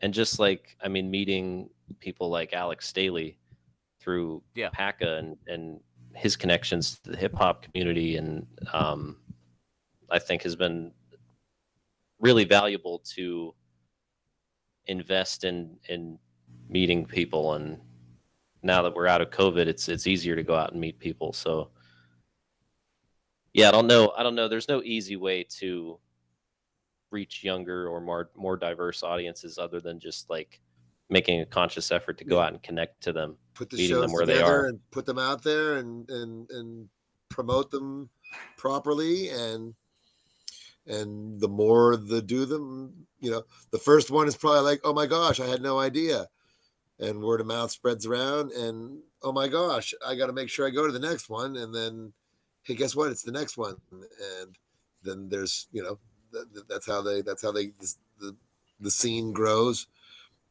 and becomes more diverse and more centered. I mean that's the idea. Yeah. It's tough to actually get there, but that's the idea. Now EDP, the Erie Downtown Partnership. What is their mission and scope for those that may be viewing that don't know or are unaware or know it Yeah, and so hear it, but then are like, yeah, I don't know what that is. They're you know, that's the thing at the bottom of the flyer for the event that I'm going to. yeah, events are just a small part of our mission. Exactly. Our mission statement is to make downtown safe, fun, and welcoming to all. So we have a team of safety ambassadors who do street cleaning, um, homelessness outreach, stuff like that. We have uh, a lot of grants that we give to downtown businesses. We're a business improvement district, so grants for businesses to improve their exterior signage, to get security cameras. We do public art projects, partnering with Erie Arts and Culture to bring large-scale placemaking projects like the Gateway at 3rd and State, a couple of murals in downtown in the past few years. I do events and activation, but also our social media and marketing. And a lot of our Mhm. forays into public space development, working with the city to improve the park, create access to resources, public restrooms and stuff in spaces where they're needed, and a lot more. Yeah. It's a very nebulous mission, but it That's manifests why I itself asked, in because I was like, ways. there's got. I know there's more. I know there's more that's going on. I just don't know what it is. Now, And who are you? I had Who no are you idea that it was such. mostly? Who are you mostly partnering with? I mean, it seems like city government is a large part of it, but not all of it. You're working with other sort of like para-government agencies, like the neighborhood associations um and things like that. But then you've also got business entities within downtown. Um, who are kind of the key partners for you guys? Yeah, so the city, we exist because of a city ordinance. So we're sort of quasi-governmental. A lot of post-industrial cities who were shrinking in the latter half of the 20th century invested in groups like ours to pick up the slack where the city had lost the tax base to keep up with stuff like free public events or Yeah. Street cleaning in the urban core, or some of the stuff, public art and stuff like that. So you see a lot of cities like Youngstown, Erie, Toledo, Detroit, Gary, places like that. I Sure. visited Flint a couple months ago and got to see a lot of what they were doing. But cities like that tend to have groups like ours because the city has a shrinking tax base that doesn't support the programming that it used to. And we position ourselves in a way that we can apply for grants, federal grants and stuff like that. But we're also funded in part by a couple key partners in downtown, obviously Erie Insurance, UPMC Health Plan, Gannon, Erie Bank, Marquette, ECRA, community foundations. So we have a lot of wide variety of private money, and then we charge an assessment fee, kind of like a chamber of commerce, to all the businesses in downtown. And then, various grants and stuff. So, and this, the answer to this may be that it's too soon to know or too soon to tell, but, the last year, the last 2 years, you've obviously had to be nimble and flexible and rethink on the fly the way you're going to do events. And, it hasn't been like, oh, we're going to have Celebrate Erie just like we always do. We're going to have Roar on the Shore just like we always do. Not that that's your event, but, is there anything you can give away yet about something that's coming or something that's being thought about that? What does the future hold, Yeah, Dave? that you're excited about, that that the downtown partnership is excited about, that you guys are looking forward to bringing to downtown? Yeah, so I can say for next year, most of the plans are done. It's just a matter of going out and getting the funding, securing the funding. So the planning part of the process is done, and now it's like the execution of the funding and sponsorships. But we have, this past year, 2021, we brought in a lot of new money. There was a lot of new interest in seeing downtown really come back strong from COVID. So we are going to reach over 100 events this year. Everything from the farmers markets to like yoga in the park and down at Dobbins Landing, children's story time, concerts on Thursdays. We stepped up as an organizer of the Cycle Fest event, like we were saying. Fall Fest, a couple new big events in the winter. Our tree lighting, Downtown Delights, coming up is probably our biggest event of the year. And some supplemental events around that. But it's a lot of the same that we did this year, just bigger and better. I'm hoping to bring live music to Perry Square every Thursday night in the summer. we're hoping to do a lot more around the spring, fall, winter, some unactivated times of the year. But yeah, the general idea would be to just try to keep up the momentum. I think as you see stuff like EDC's food hall and a lot more retail opening downtown, you want to see density of people to support those businesses. So I think that's where we fall into like the puzzle piece of the development downtown, is making sure that there's things to attract large crowds of people so that they come see all these new businesses. We build up a customer base and create a safe, inclusive areas out of our public spaces like Griswold Park and Perry Square that allow for safe density. So a lot of the same. I can't I don't know. I don't want to promise anything, but I could say that in the plans is tons more live music, tons more activities, yoga, fitness classes, bike riding. Excellent.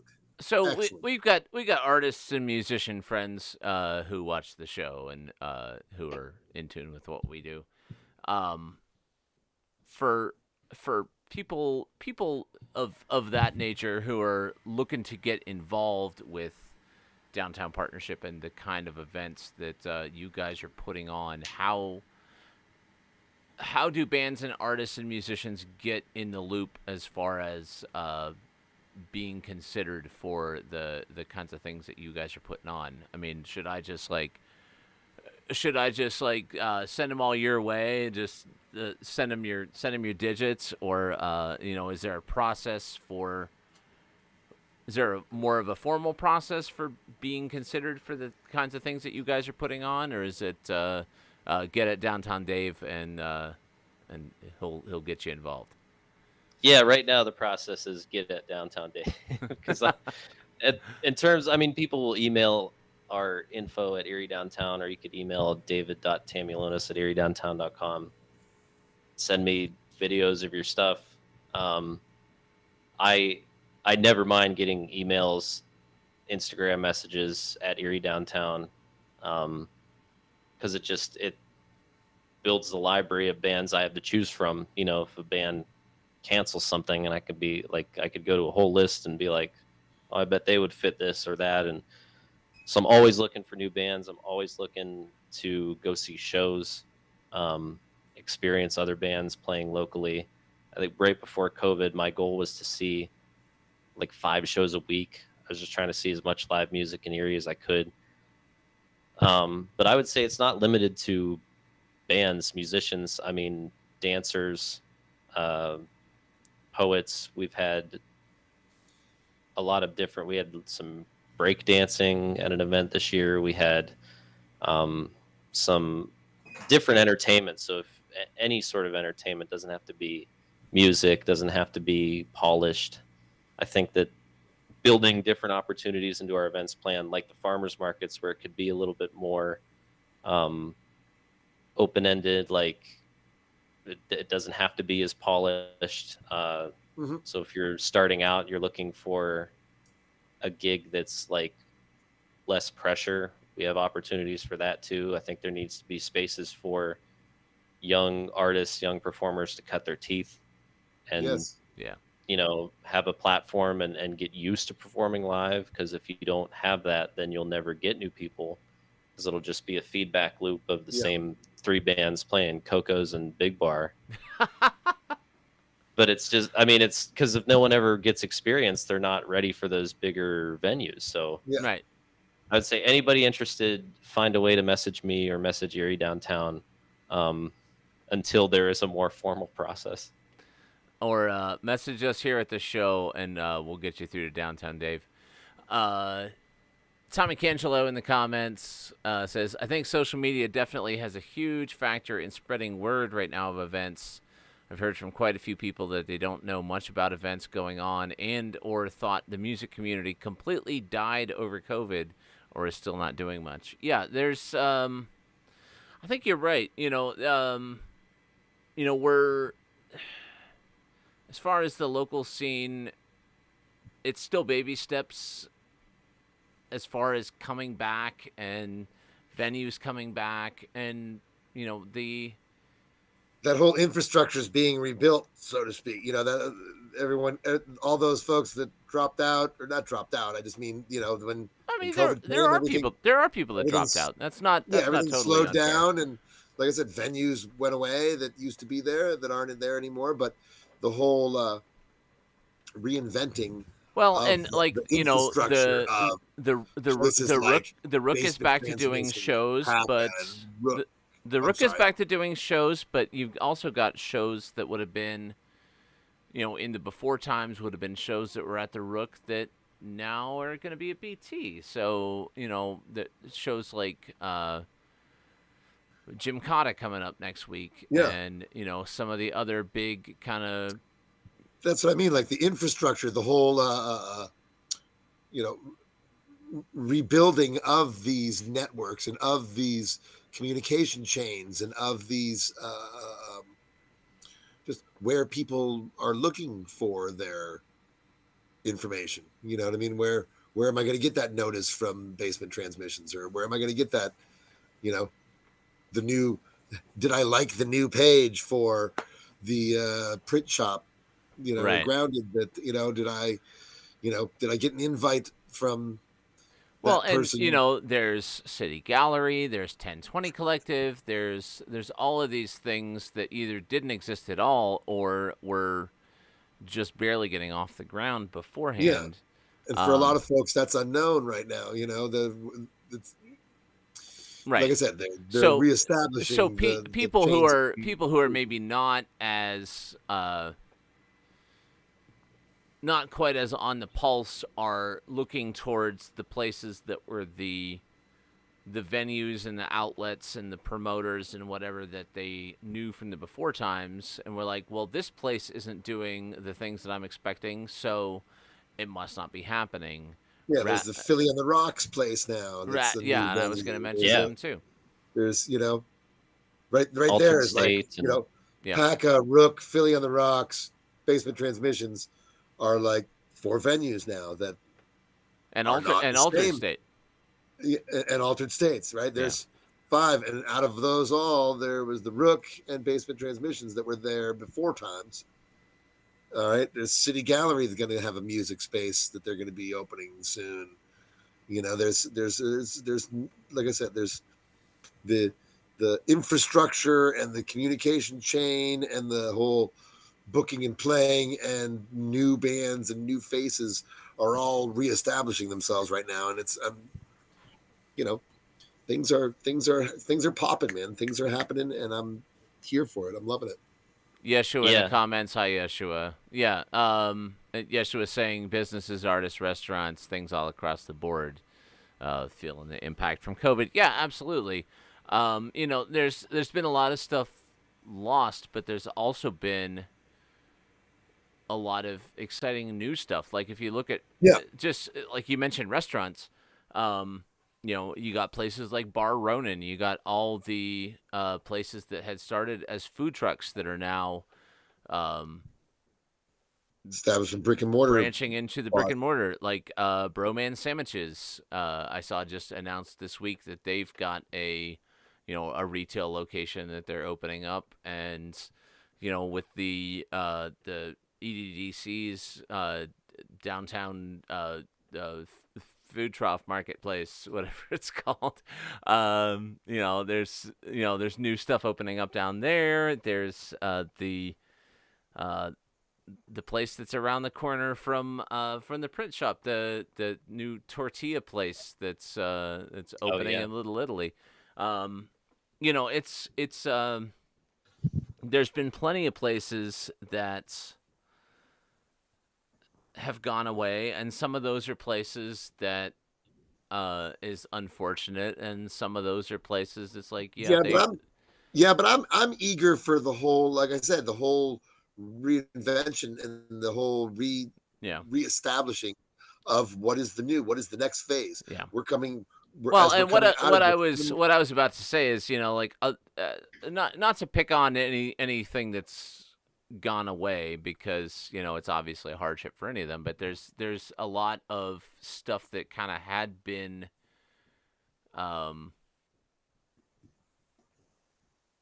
had kind of run its course, and I hate to say that, like, some of the stuff that has gone away, not just locally but nationally and internationally, is kind of the dead wood that was due to go away anyway. But What am I going to do without Blockbuster on Friday nights? Or yeah, or my whale oil lamp. Where am I going to get all my whale oil from if they get rid of the whale oil? I think it had a lot to do with how places reacted. It was like when any new disruptive thing happens to a market, like when smartphones came out, and I forget what company it was, like Motorola just doubled down on, like, well, we need a phone that's like a flip phone. It's small, it's easy to carry. We don't need to invest in LCD screens. People don't care about seeing pictures on a telephone. right. And it's just like those small decisions led them down a path to failing where others thrived. And I think COVID, you saw the same thing. It was like a lot of people made decisions early on that could have gone either way that ended up, being great for them. And Yeah. I think a lot of places, like, Well, I mean, and it accelerates a lot of things too, I think. Yeah. It's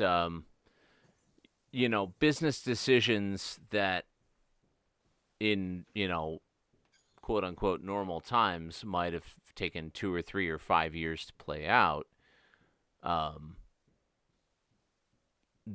These are things that are the playing timeline out. got moved up. Yeah, the timeline just gets compressed, and good business decisions take off overnight, and bad business decisions, things go down overnight. Where, there's, in normal times, there was kind of enough inertia built into the marketplace that you can put off those difficult decisions. We'll worry about that next quarter. You know what I mean? After, let's just get through the holidays, and then we'll worry about those kind of decisions in February or whatever. Yeah, and people were so ingrained to going the places that they always went and doing the places that they always did, and I feel like the last 18 months has thrown that out the window for so many people, and people are maybe more receptive to doing things differently, new, fresh, different, and even doing the same things in slightly different ways, and that creates opportunities for people trying to get into the marketplace, I think. Yeah, and I think those that saw the opportunity took the opportunity and thrived. It was even just discussed early on, like, everybody knew that it could be an opportunity or a curse, depending on how you reacted to things. And but I think it did leave us open as just like a society to experiencing things in different ways, working from home and changing our routine and not being so rigid and not the being old models are kind of thrown out the window. Yeah. So I think like we were folks like general, yourself, the EDP, are like trying to forge new paths, create new models and new systems for a new era, hopefully, that will be coming through. So I appreciate the work you're doing.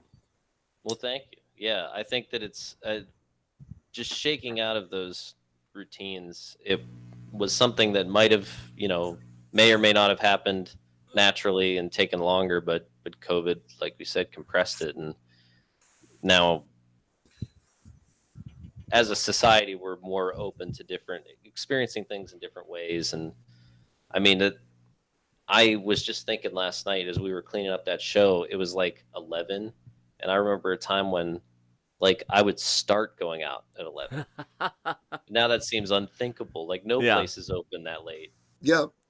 Well, and Adam and I were talking at the beginning, like, ooh, I got to get myself into rook shape if I plan on going to the rook, because I'm not used to staying out till 3. Yeah. When before it was like, what? 3 o'clock? What do you mean? Oh my gosh, I can't believe you guys. Come on, play a couple more songs. Play one more song. Man. Yeah.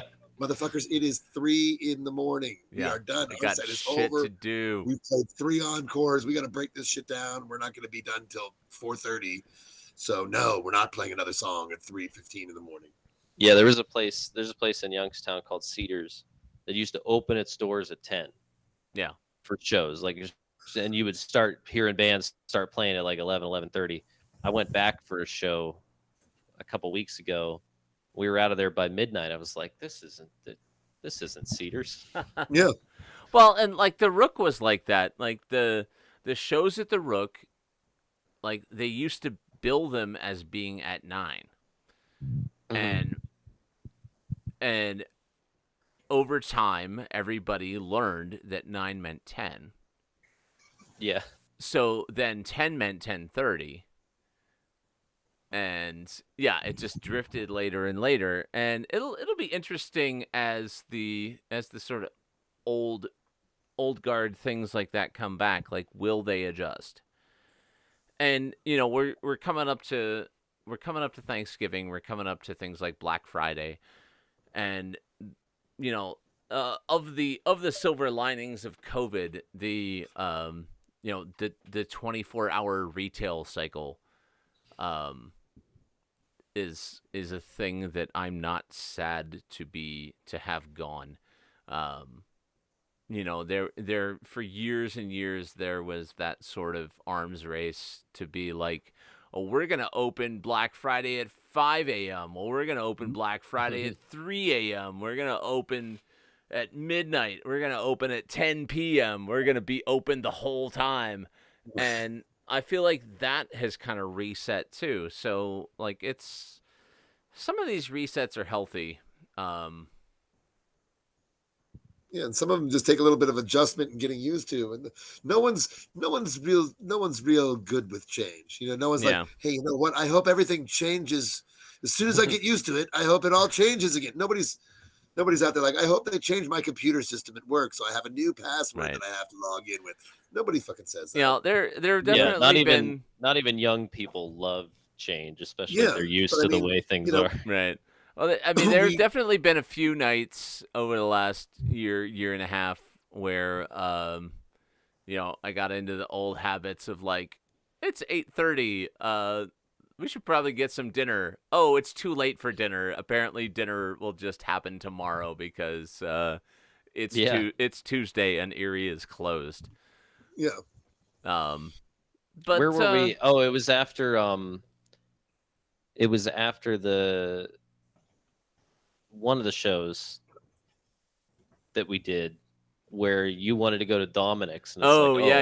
It's 1 a.m. and Dominic's isn't open. Right. And like the idea that Dominic's isn't open ever. Like I was not ready for it. And but it's a brave new world out there, and like I guess I have to get used to the fact that I can't get a meatball omelet at 1 a.m. on a Saturday anymore. But I will live at some point in time. Yeah. And I think like just in general, workers in society have decided like, you know what, I don't feel like making, server wage less than minimum wage to serve 2 people at 3 a.m. Right. Like that's, just collectively it became not possible to employ people to do that, and those things started going away. And it's like I don't think that all of that is bad. I think that like I think like virtually all of that, except for the fact that I didn't get my meatball omelet, virtually all of that is positive until it's inconvenient. Yeah, I mean, even though it was momentarily inconvenient for me, I'm still calling it a plus. Yes. Because, that poor lady at Dominic's who would have had to wait on my drunk ass normally, like, she was probably doing something better than, making the $2 that I was going to tip her or whatever. That's what I mean when I say the whole like reimagining of things, of how we do things and how we're doing the things that we've always done, is that, sometimes change is inconvenient and sometimes change is really good. And other times change is just, we're changing, like changing your socks, like, oh, I put on blue socks, instead of my black socks or whatever. But that whole, we have to kind of, as a community, we kind of have to roll with the changes that are happening, and have organizations like us, like Dave's EDP and others that are helping by having different events and putting new faces in new spaces, doing new things that we'll be able to I don't know. reestablish. I don't know. It sounds kind of scary. It well, for a lot of folks it is, for Yeah. just like I said, there's the whole bag on Erie crowd that everybody likes to, everybody likes to be, wow, Erie, and then they go somewhere else. They're like, oh wait, it's the exact same here. Oh my gosh.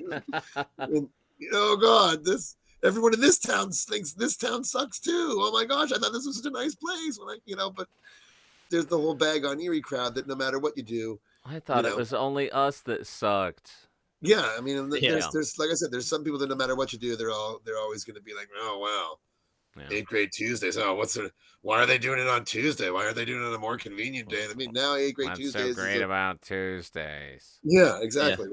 When 8th grade Tuesdays started, people were all bitching and moaning about, oh, who's going to go to that on a Tuesday? And now it's like people plan their weeks around it. Yeah. Yeah. And just, things of that, things like that are going to take off and establish new norms and new like I said, I don't know the infrastructure word, but new, that's what it is. It's a new way, a new infrastructure, we got a new downtown, new, vision and images of what direction our city is going to go in, and they can go in, some directions, and hopefully the direction that like EDP and others are taking it, between PACA and Basement Transmissions and EDP and the Erie Arts and Cultures and City Gallery and all that, will be a reinvigorating new scene that I'm eager to go to once in a while, as long as it's not too late. Yeah. Actually, no, what I'll be doing is I'll have to change and I'll have to train myself to stay up later. Yeah. Art before bedtime. It's yeah. It's a brave new world. That's what I'm saying. I've got to, I got to do some introspection, some work on myself, and start staying up later on the weekends. So what else is coming up for you, Dave? So this coming Saturday, we have a huge Small Business Saturday event downtown. We have I think it's actually up to about 50 local makers, craftspeople, vendors popping up in 3 locations downtown. We're going to be in the Boston store. We're going to be in Perry Square in the Holiday Village Sheds, which we just dropped on Friday. And what is that now? What did you say? The holiday what? So for Downtown Delights, we've always used these, they're like backyard sheds that we put in Perry Square, and we decorate them. Gotcha. I had them install them a week early so we could use them for Small Business Saturday, and it was an ordeal on Friday getting these into Perry Square. But every year, at least in 2019 when we did it, it was a great time. But we have vendors at the Boston store. Perry Square will have music at the Boston store in Perry Square, and then at the Cashier's House at 417 State Street. So over 50 vendors. We have Steve Maynard playing vinyl records in the Boston store. We have the Maylettes playing in Perry Square, and I think. Ask him if I can get my my copy of My Life in the Bush of Ghosts back. He also, I believe, he has Frank's guitar at his house too. That's all right. I have Adam's folding chair from Halloween still sitting. I'm looking at it right now. Yeah, and I have your DJ mixer. That's right. So Perry Square, the Maylettes and Elliott Road Band, and then we have L. Taylor playing in the Cashier's House. We're gonna have coffee, all sorts of food, pierogies. The food hall will be open, so it's going to be a huge Small Business Saturday event. That's brand new for this year. We've never done anything more than just promote Small Business Saturday and market it. But this year we pulled together a really big event because we have all of these great relationships with groups like Local Lovin', who used to do the pop-ups at the Bastion Studios. They're partnering with us for Small Business Saturday, so that'll be a great day. And then the Friday after, Friday, December 3rd, we have Downtown Delights, which is the tree lighting, but there's tons more happening that night. There's a live cut tree sale. Oh, nice. That's new. Yeah, carriage rides all around. We'll have Santa taking pictures with kids in Perry Square. Usually it's in the Boston store. Wait a minute. Is it Santa Schember? No, it's Not Santa Schember, because he's a great Santa. He's a great He Santa. was Oscar's first Santa. And Was he? I've told this story on the show before. That's why I brought it up, Adam. Yeah. That's why I just want to be. That's the symbiosis we have right here, man. He'll be there as Mayor Schember, and then next to Santa. Ooh, can we get Tom Spiegel to be Santa? He's a bad Santa though. Bad Santa. He's not a. He's like the He could come in and be the grumpy Grinch. Santa. Santa's for Brenton Davis. Yeah. Brenton Davis will be the Grinch. Yeah. Yeah, so we have tons of other stuff going on that night. And December 17th, we plan to have some holiday jazz in Perry Square and some stuff like spiked hot cocoa and a bunch of different activities that night too. So just keep an eye on our social media, Erie Downtown Partnership on Facebook, at Erie Downtown on Instagram. Our website's eriedowntown.com. Our calendars, eriedowntown.com/events. Awesome. Thank you, Dave. Thank you for coming. Yeah, thanks for having me. This was great. We Oh, touched most on a definitely. So Long form, baby. Long form. lot. I wish there was more stuff like this because I got to plug everything. Thanks to UPMC Health Plan for sponsoring Delights. I think normally if I'm on the radio for 30 seconds, I forget like 10 things I was supposed to say. Oh yes. Or if I'm interviewed on the news, I always have to run after like, can I re-record that and mention this? Oh yeah. mention this guy and mention that guy and not mention Tom Spiegel. So yeah, this has been fun. Thank you, Dave. And this has been another social distancing variety hour. Thank you all for hanging out with us. I'm gonna put some music back on for a minute, and Garrett will come back in a minute and say goodnight to the people. You bet, my friend. All right, sounds good. Thank you very much, Dave. Dave, thank you, take my care. friend. We'll talk to you soon. Thank you, guys. Thank you, my man. Say bye. मेरा इश्क मिला ले दिल में बसा के मुझको ले जा बस दिल मुझको दे जा हो हो हो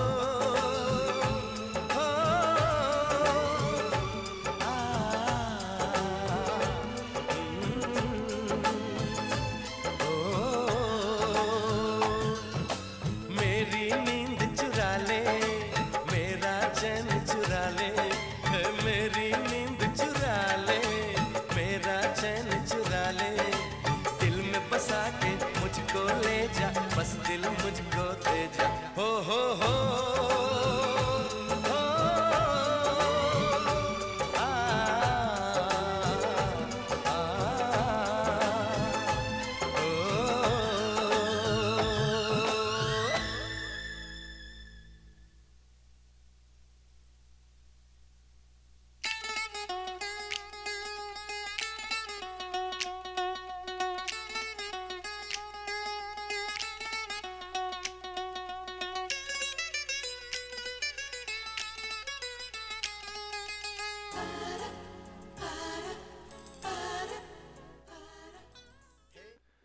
Social distancing variety hour. So we've transitioned over the last few weeks to record time at the beginning of the show, to cassette time at the beginning of the show, mostly because You want to have the most antiquated system of music delivery. not necessarily. It's my handy dandy. My handy dandy Library of Congress cassette player has been sitting here I on was about to say, that that table. looks like something like that you stole from school in middle school. No, these are made or distributed at least by the Library of Congress, and they were made for books on tape for the blind. And these are prized possessions for anybody in the weirdo noise experimental community because they got these All the inputs and outputs. they got variable speed and like you can play them backwards and yeah, they do all kinds of stuff. But, yeah. But tonight's tape is the Kuch Dil Nekaha soundtrack from my small but growing collection of Bollywood soundtracks. So that's what we got tonight. Shout out to Yeshua in the comments. People of 8 grades, life is supposed to have changes. Yes, life is indeed supposed to have changes, Mr. Myers. We roll with them, and we're a man's character is not measured by the obstacle he faces, but how he overcomes those obstacles. Yeah. So that's what we're doing now. That's the phase. That's this phase that we're in right now. That's where it's at. That's what it's about. Good show. Fun show. Yeah, man. I love it. Dave's a creator, creating and creating space for others to create. And what could be better than that? I think that's a noble task that a lot are undergoing right now, and I love it. Absolutely. Yeshua, I love you too, my friend. But why is it like that? Why is it? Oh, because Yeshua made it. Oh, yeah, right? that's of course why it's like that. I assume. Yeah, Yeshua, we got to get you back on the show, my friend. It's been too long. You're due for a return visit sometime soon. Let's. And he's staying up late with us now, which is always a plus. Yeah. Oh, it is always a plus. Drop into my DMs. We'll talk about that. And but yeah, we will be back again with you sometime soon. Yeah, at least once or twice before the holidays. Yeah, next week, the week after. I don't know. We'll talk about it separately, but watch the usual spaces, and we will let you know where and when you can see us and who you can see us with. Mr. Skindell, thank you, my friend. Mr. Holquist, thank you, my friend. And always a pleasure on Sunday nights to hang with you. Absolutely.